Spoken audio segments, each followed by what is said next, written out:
We're going to be starting our watercolor practice. On your tables, you're going to notice that we have instructions on how to do these. You're actually going to be setting up a normal piece of drawing paper to look like the examples. We're going to set ourselves up with palettes, which we share with other people, of watercolors. You also have your own brushes. On these brushes, when you take them out, you're going to need to get the sizing off. The sizing is a glue. It stiffens the brushes, and now there's no excess material on them. Have a cup of your own water, do not share water, and your own paper towels. And then you're set to begin. You'll be taking a piece of drawing paper and folding it into quarters. Then unfold it, and with a Sharpie marker, you're going to be writing these bold words: glazing, wet on wet, with salt, and value on apple. Once that's done, then we are going to go ahead and start the first section with our glazing. Glazing is all about doing an even coat of watercolor paint, and then you do another coat on top after it dries. We're going to first start with our primary colors that are going to go vertically down. Sometimes you're going to get a palette and it's going to have already color on there. Activate it by getting it wet. And this one I want to clean off because there's a lot of green in there. So I'll sit there and clean it off. Rinse my brush, dab it. Now I'm going to put with my flat brush the yellow, and I'm going to do vertical strokes down. In order to paint, please do not hold the paintbrush way up here. You're going to do a normal grip like you would with your actual pencils. Do vertical stripes down. What I'm looking for is for you to do a fat stripe.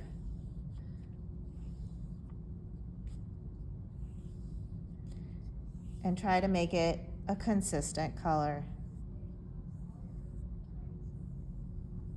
We're getting used to holding brushes and learning different techniques with using watercolor, and seeing how it reacts before we get to our project. We're going to do a blue, and then we'll do a red.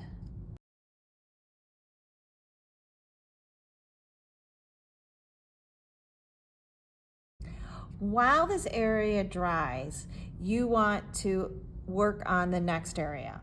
The whole point is to make sure you have thick lines and such. This area though, we are going to do it all at once. We're going to work with the wet on wet technique. We're going to first start with the bottom part of our horizon, which is going to be a yellow. You're going to get your brush nice and wet, and you're going to layer on your yellow paint. As it's still wet, I'm going to go and dip in and grab some orange. I'm going to overlay on top and start to blend this in. You're going to start to see a transition of color through the use of layers.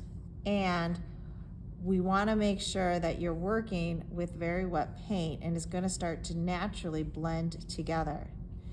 You're going to raise up the orange above. I'm going to grab a different orange color that's a little more, this one. And I'm going to deepen that up.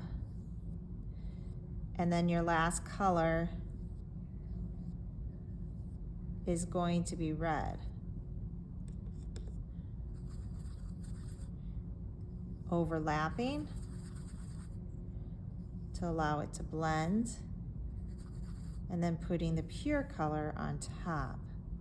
Now, the great thing about working wet on wet is I can go rinse out my brush and blend it where it might not blend as well from our first two passes. Take out all the color out of the brush, dab my brush, and run it horizontal, and it should all nicely blend together. This is the wet on wet technique. Coming down, this is still a little wet, so I won't be working on that quite yet. I'm gonna go and do some water down here. I'm just gonna have some fun pulling watercolors. It can be blues, greens, just some cool colors. Trying out different ones. I'll grab some blues, getting this nice rich color. When we add salt on top of watercolor, you should have some good amount of pigment on the page, and you'll get more of a reaction to the salt. The salt's gonna give us a bubbly look, which is really kind of fun, but it's not a controlled process. So kind of giving up a tiny bit of control. If you have a lot of pigment down on the page, it works just a little bit better.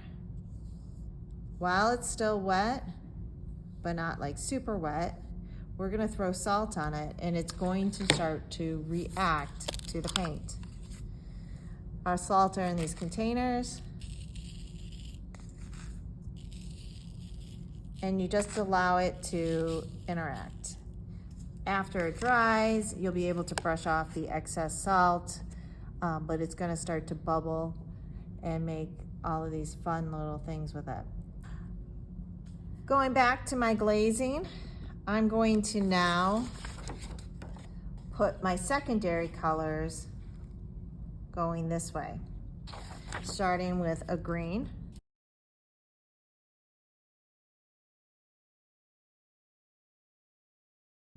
The reason why we do this is so you can kind of see how when you overlap and do a nice clean glaze on top, how it interacts with the color underneath.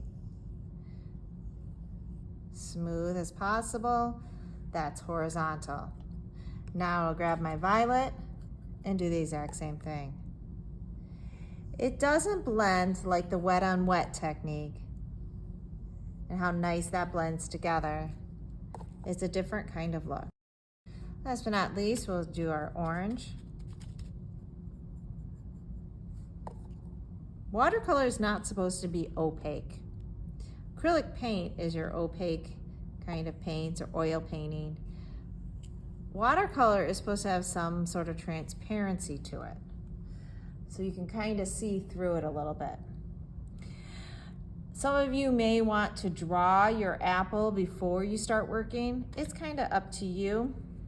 What I like to do, and maybe I will do a slight draw of one so you can see what I'm filling.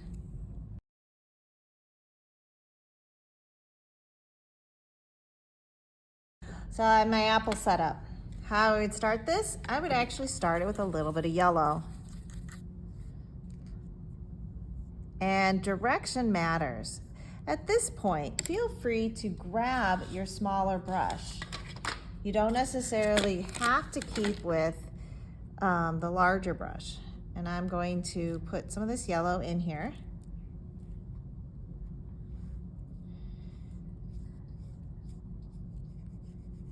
Right up against that edge of where it folds over. And I'm also thinking of direction. When you're thinking of something round, think more of the world, where you can kind of see how longitude and latitudes work, and you go in that same kind of direction. So this would be going straight. Then I'm going to go ahead and grab some of my red, and I'm going to add these on.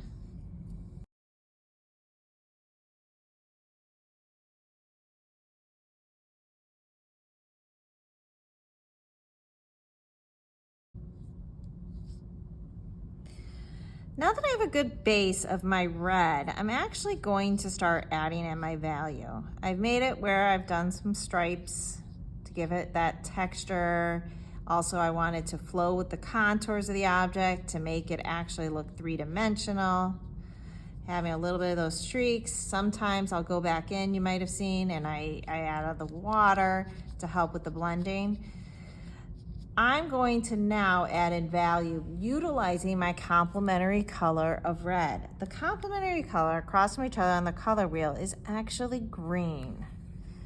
And we're going to take some of that green and we are going to lay it in at the base of the apple. As I lay in the green, it's going to start to register as a shadow. So I'm going to take areas that I know would kind of have a little bit of value to them towards the back, and then I use a little bit of water if it's not blending well,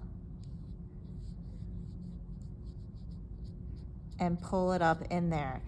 With this green, though it seems really weird to add green on top of red, it does create that shadow look.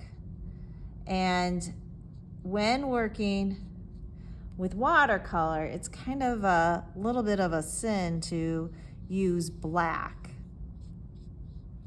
They like using complementary colors. All artists try to use complementary colors when adding in value, and it really does a great play on your darks and makes your shadows look deeper.